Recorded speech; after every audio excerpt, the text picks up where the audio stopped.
গো মাতা কি জয়, ভারত মাতা কি জয় এটা বলার আমার অধিকার, জন্মগত অধিকার, সনাতনী হওয়া অধিকার। এটা ভারতবর্ষের মাটিতে এটা আমার অধিকার। গো মাতা কি, ভারত মাতা কি, বন্দে।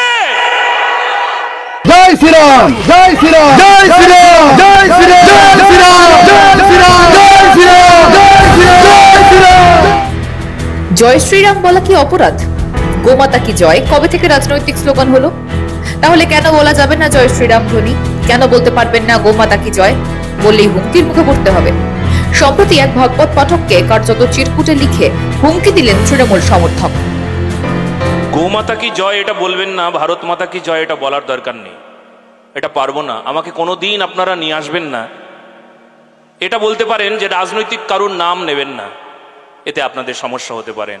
কিন্তু গোমাতা জয় এটা কি কোনো রাজনৈতিক বক্তব্য? কোনো দিন আপনাদের কাছে আসবো না। আমি ভুল করেছি, আপনারা ভুল করেছেন, কিন্তু মনে রাখবেন গো মাতা কি জয় আমার প্রাণ চলে গেলেও সারা জীবন ধরে দিয়ে যাব।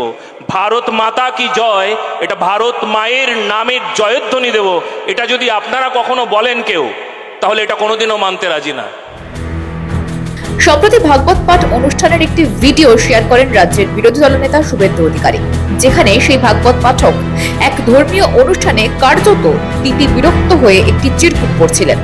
এমনি তেমনি চিরকুট নয়, ওটা একটা হুমকির চিরকুট, যেখানে জয় শ্রীরাম বা গোমাতা কি জয় স্লোগান না বলার হুমকি দিয়েছেন এক তৃণমূল সমর্থক।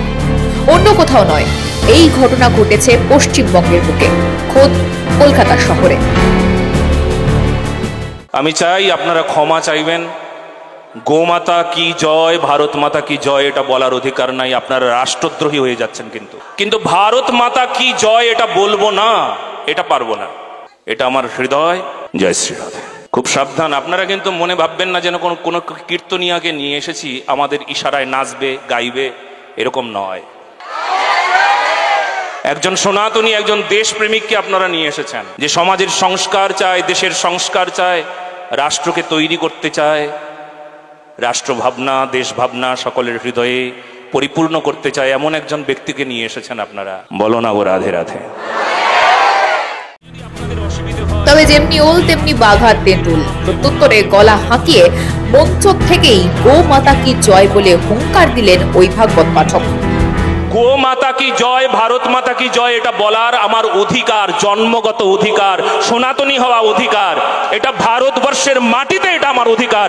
গো মাতা কি, ভারত মাতা কি, বন্দে। কে বলেছে এই কথাটা? কে বলেছেন এটা? কে বললেন? কার এমন ক্ষমতা? কমিটির কে এটা বললেন? গোমাতা বলা যাবে না? এত বড় দুঃসাহস কে দিয়েছে আপনাকে? ভারতবর্ষের মাটি ভুলে গিয়েছেন? আপনারা সব জানেন যে গো ভক্তকে আমরা এখানে বসিয়েছি, তিনি গোমাতার জয় বারবার বলবে। এমন দুঃসাহস কে দেখিয়েছেন? দেখান আমাকে, আপনি দেখান। আপনাদের এই প্ল্যাটফর্ম না পেলে আমার সারা পৃথিবী আমার জন্য প্ল্যাটফর্ম তৈরি করে রেখেছে। আপনারা বাংলাদেশ দেখেছেন, যেখানে হিন্দুদের হয়ে হিন্দুদের পক্ষে সওয়াল করায় জেলে যেতে হয়েছে সন্ন্যাসী চিন্ময় কৃষ্ণ প্রভুকে, যার এক ডাকে জড়ো হতো লাখো হিন্দু। আজ তিনি কারাগারে, অন্ধকারে। ইউনূসের প্রশ্রয়ে বাড়ছে মৌলবাদীদের দাপট, বাড়ছে হিন্দুদের উপর নির্যাতন, আর সেটা নিয়ে প্রতিবাদ করায় চিন্ময় কৃষ্ণ প্রভু কারাগারে। হুমকি এসেছে বাধা। যখন দমানো যায়নি, তখন কারাগারের অন্ধকারে তাকে ঠেলে দিয়েছে বাংলাদেশের অন্তর্বর্তী সরকারের প্রধান উপদেষ্টা ইউনূস এবং তার বাহিনী।